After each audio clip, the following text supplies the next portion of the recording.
If only it was that easy. It's just 3 bolts. We could do it. All right, I know this looks weird, but hear me out. Are you gonna be able to take that ratchet out? Or are you backing yourself into the O2 sensor? Like a lot of things with this car, once I figured out how it worked, it's not that bad. Yeah, that's gonna suck. I hope it just snaps and then the whole thing comes off. All right, Kenneth, and now how is this newfangled lower down pipe different from the stock one? It's not, it's just not broken, because this one's broken. The flex pipe on my factory exhaust is just split. All right, well, I really don't want to take those bolts out, but let's do it. The bolt is on the bottom is like a 10, and the nut on top is a 13. It is now not a 13, it's very... There's no way. Now this one does not even look like a hexagon.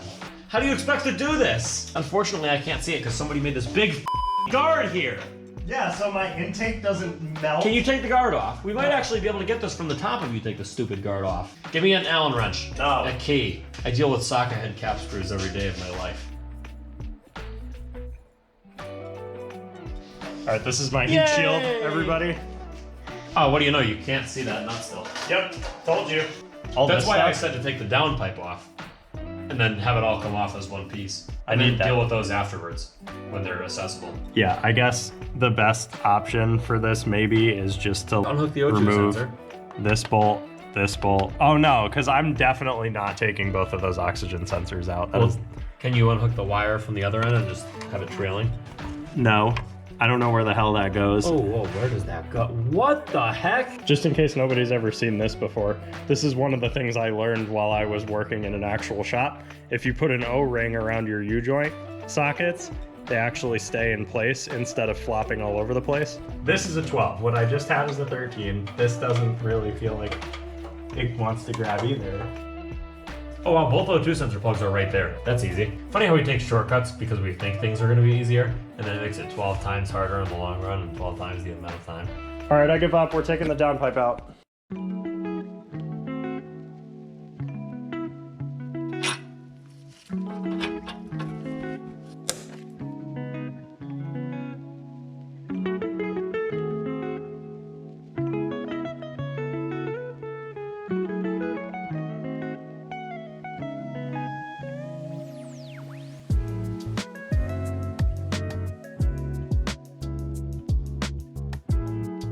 Am I? Oh no. Okay, we're getting there. Wait, are you going to be able to take that ratchet out? Or are you backing yourself into the O2 sensor? Panic sets in.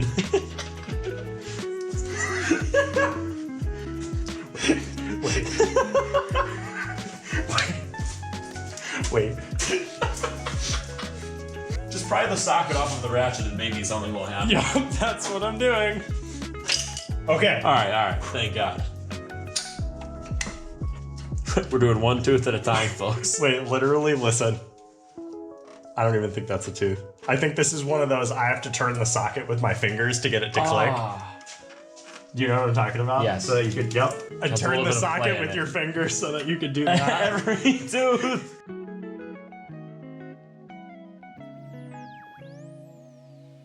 That is such a bad angle.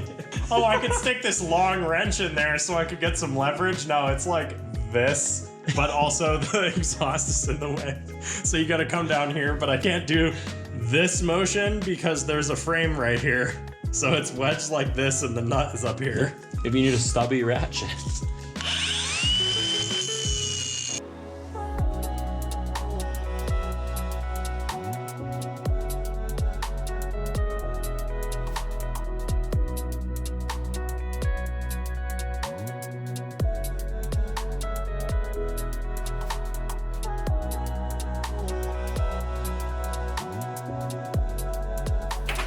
I need that still.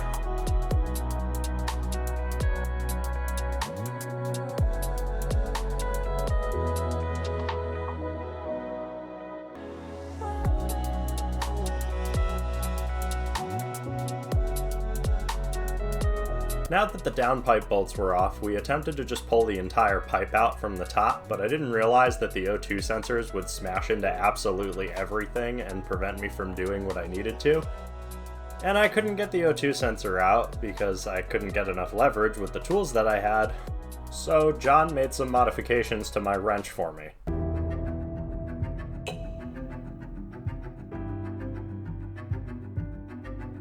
Why? Fuck!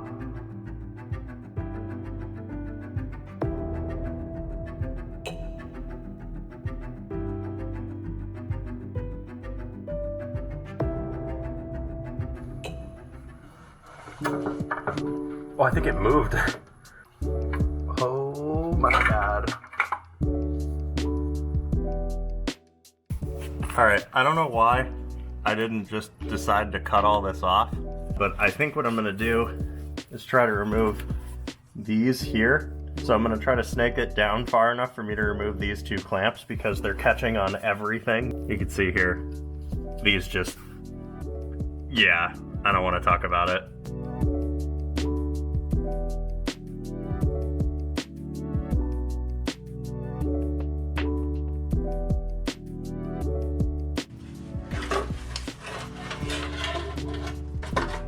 Oh, I got it.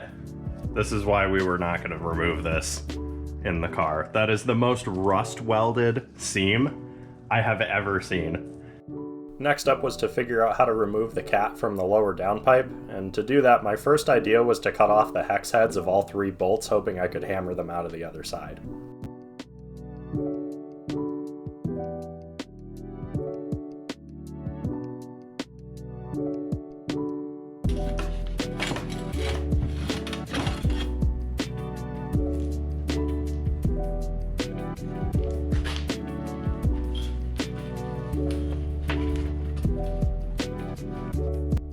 I then peeled off the old gasket and cleaned up the mating surface a little bit, but no matter how hard I tried, I could not hammer out the remaining portion of the bolts. So instead I cut off the other side as well and then ripped it out with the vise.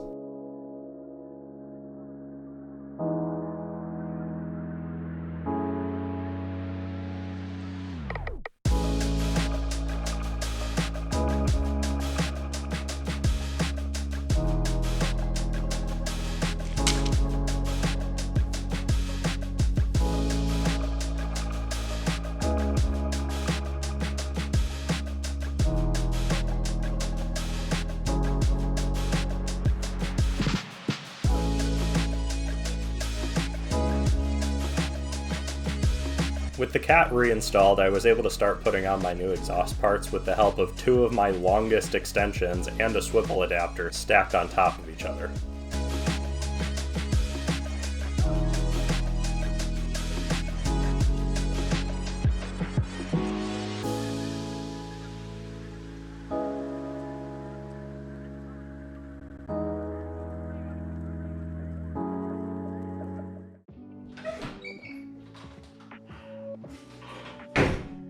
Alright, I think Jon called it when he said this was going to take about 20 trips to the parts store. I went back, I tried to buy all the hangers in advance, but it didn't work out that way. I'm going to try to tie the entire exhaust up by the drive shaft center support bearing bolt. The only thing that I'm a little concerned about is the removability of this entire thing, because I do need to replace that bearing eventually. And the mount has nothing to do with that, but the fact that I have to use these clamps to get this entire exhaust together, because I'm using these slip-on pipes that you can find just at parts stores or whatever.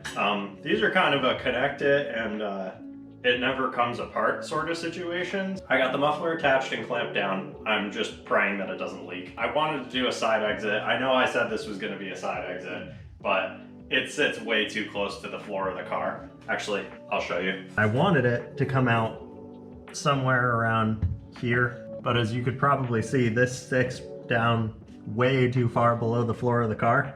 And on top of that, I got fuel lines right here, and the floor is probably already pretty low to the ground, especially after I put coilovers in this, and this pipe is way too thick to actually put up here. let alone actually support it like this away from the body so it's not just sitting right up against it. So yeah, that whole idea didn't work. All right, I know this looks weird, but hear me out. Instead of using a hanger normally, where you would put this end on here with a clamp and then hang it, because this already sits up so close to the center support bearing, I'm gonna cut these. I need to go get some longer bolts, but I can run a bolt on either side of this up through the rubber into the center support bearing.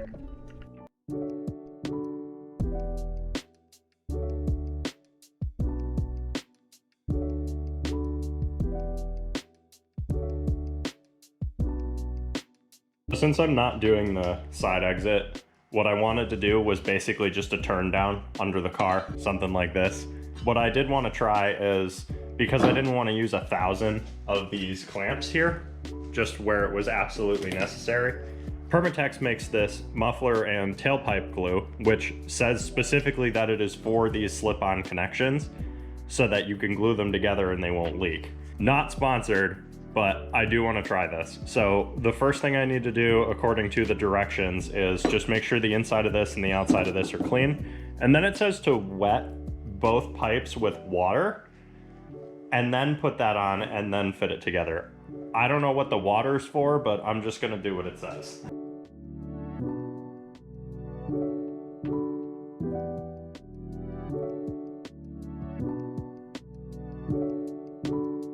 That's probably too much, but it said a 1/2 inch bead. I don't know if that means 1/2 inch thick or whatever, but we're just gonna slide this together and it's probably gonna be an enormous mess.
I have a couple more things I need to do to this car before we go to Lime Rock this Saturday. And for reference, it's Tuesday night at almost midnight. Mainly, my wheels and tires here. I have a set of Motegi MR131 track lights that I found on Facebook Marketplace for $150. I had to drive like 3 hours to go get these in a snowstorm. On these I have an Accelera 651 Sport, which is a 200 tread wear tire. It's pretty much the cheapest 200 tread wear that you can buy. Jon and I are both going to be running these for the sake of comparison, and we wanted actual tires that don't completely suck. So let's go ahead and get these on, and then we'll go ahead and start the car.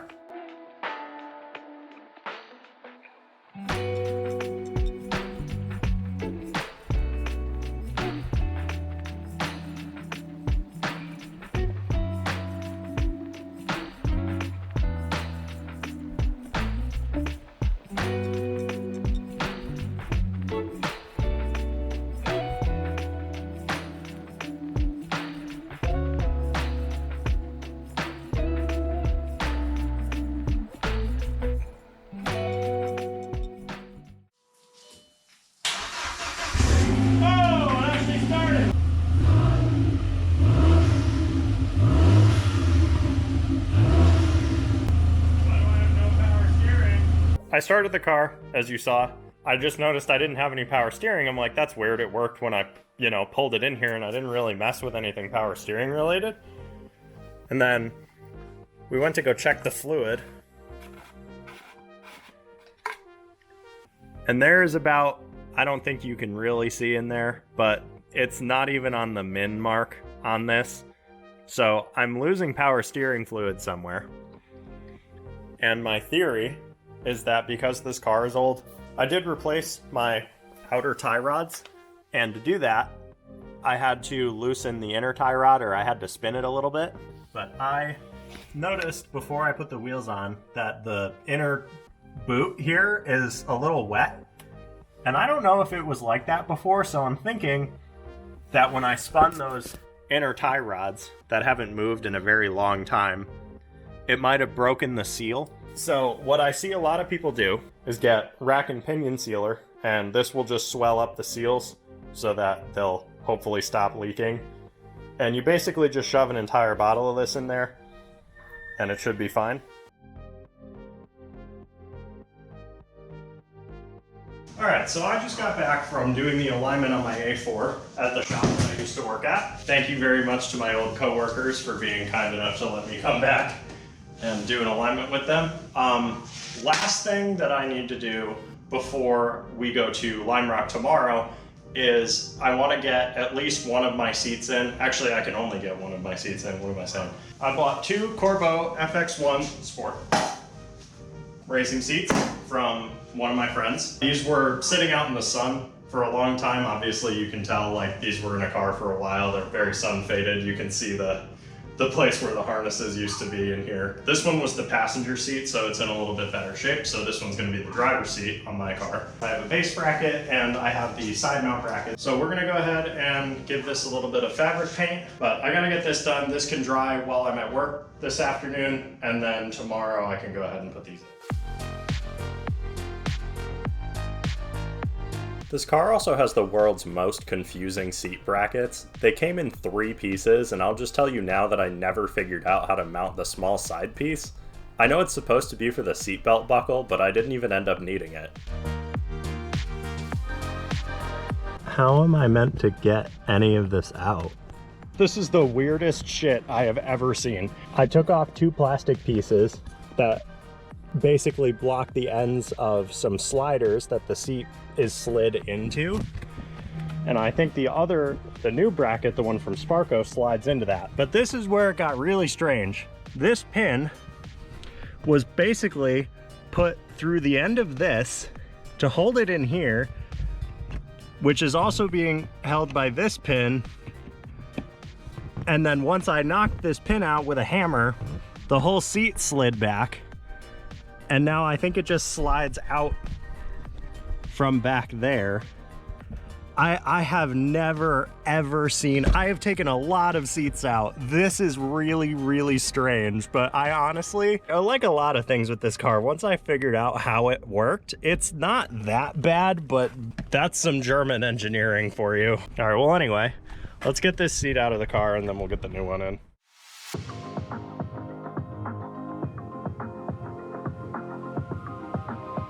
All right, so the seat is in my Audi. Everything is all set. And as a last minute preparation for my car, we're gonna be putting on these Konig Hypergrams and Accelera 651 Sports. Same tires Kenny's got, so we'll be able to compare the two a little bit. And we're gonna be running 285 in the front and the rear. So we're gonna go ahead and get this done, and we will see you guys at the track.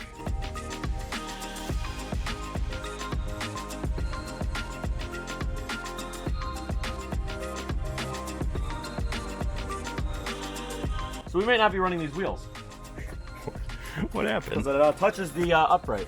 It doesn't. And it's not even bolted on yet. Oh my God. Okay, so you need a spacer. It's not supposed to touch the upright. It's supposed to be a guaranteed fitment for this car. Unless it's because it's not bolted on. Actually, the wheel is nowhere near it. It's this part of the tire that's almost touching. Oh shit, we got miles. Oh, we got miles. It's fine. Dude, that's... What do you think? Full send.